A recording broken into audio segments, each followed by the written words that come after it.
હવે મેન પ્રશ્ન છે સાની સાની શુદ્ધિ કરવી. ખાસ રાંધેલું અનાજ હોય એ કેવું પાણીમાં રાંધેલું અનાજ હોય તો એને આપણે ગ્રહણ સમયમાં એટલે ગ્રહણનો જે વેદ લાગે એના પહેલા જ આપણે એનો નિકાલ કરી દેવો જોઈએ યોગ્ય રીતે. એટલે કે એવું કંઈ આપણે તળેલી વસ્તુ આપણે જે સુખી કહેવાય ગાંઠિયા હોય, સેવ હોય કે અમુક લાડુ હોય, જે મિષ્ટાન એ બધું આપણે બનાવીને રાખતા હોય પણ જો પાણીમાં બનાવેલું હોય અનાજ હોય ને પ્લસ પાણીમાં બનાવેલું હોય તો આપણે ખબર પડે કે ગ્રહણ આવે છે એના પહેલા જ એને આપણે વાપરી લેવું જોઈએ અથવા તો પછી બીજા દ્વારા પણ વપરાવીને આપણે એનો યોગ્ય નિકાલ કરી દેવો જોઈએ.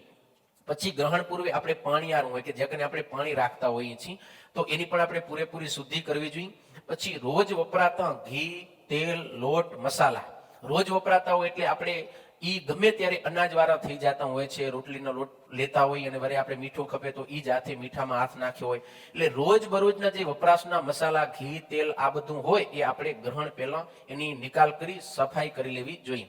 પછી માટીના નાના નાના વાસણ જો વપરાશમાં લેવાતા હોય, તાવડી છે, બીજા હવે તો જો કે બહુ નથી પણ એક અત્યારે સમય પ્રમાણે જોઈએ તો તાવડી બહુ વપરાતી હોય તો જે તાવડીમાં આપણે રોટલા રોટલી કરતા હોઈએ તો ગ્રહણ પછી એ તાવડી આપણે વાપરી શકીએ નહીં એટલે એનો પણ આપણે યોગ્ય નિકાલ કરી દેવો જોઈએ.